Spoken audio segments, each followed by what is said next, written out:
Hi, I'm Frank Dolan, Jr. of All for Sports and Fitness, and tonight I'd like to share with you our next episode of our video coaching series.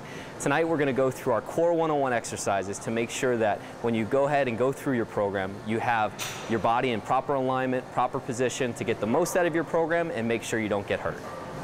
So to start out with our Core 101 exercises, we're going to have Patricia show you guys what you need to do to get an appreciation for where your core needs to be before you get on machines, strength training machines, or even cardio machines. So I'm going to have Patricia do is just lay flat on her back. We're going to do what's called a dead bug exercise. The first progression with the dead bug is just go ahead and lay flat.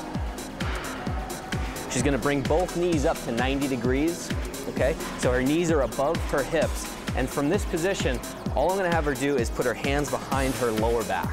Okay, so just put your hands behind the small of your back and lift your feet back up again, okay? Just make sure it's not under your butt, just underneath your small of your back. Good. Okay, now from there, she's going to just drop one heel at a time, always keeping toes to shins. Just drop one heel at a time to the mat. Okay?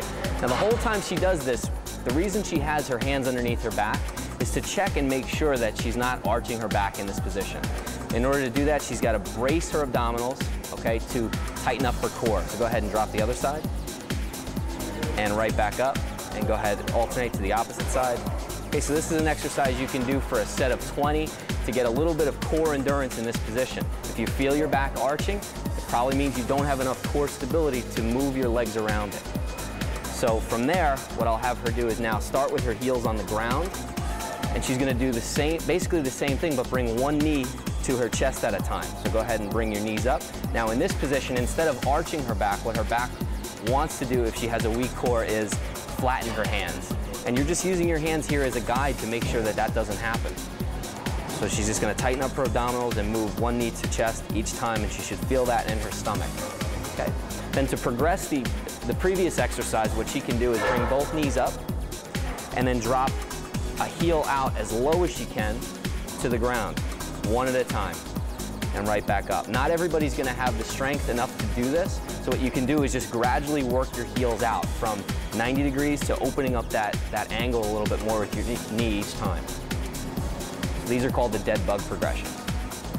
You have to be able to keep your core stable around your legs and arms moving. So what we'll do is put a little bit of weight in her hands. So just go ahead and grab these two plates, okay, and bring your knees up in the same position we had them at 90 degrees. And you're going to drop your opposite side leg with your opposite side arm at the same time. Now that's the same action in walking and running of that cross-body movement.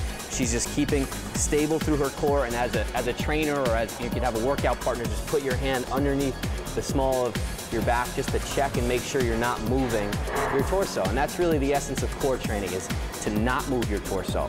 And we touched on that in previous episodes about, you know, the chop and lift progressions, making sure that you stay as still as you can with your abs, where a lot of times people are trying to create so much movement where that's really not what the abs are designed to do. They're designed to keep you stable, to transfer energy, and to keep you from extending, and also to protect your spine. So if you get a strong core, then you really should be able to go to machine-based training. This is really a prerequisite to any functional training and machine-based training. If you are training on machines now and you're interested in training a little bit more functionally, please visit our website at allforsportsandfitness.com and search our fitness boot camps. I'm Coach Frank Dolan, and I'll see you at the gym.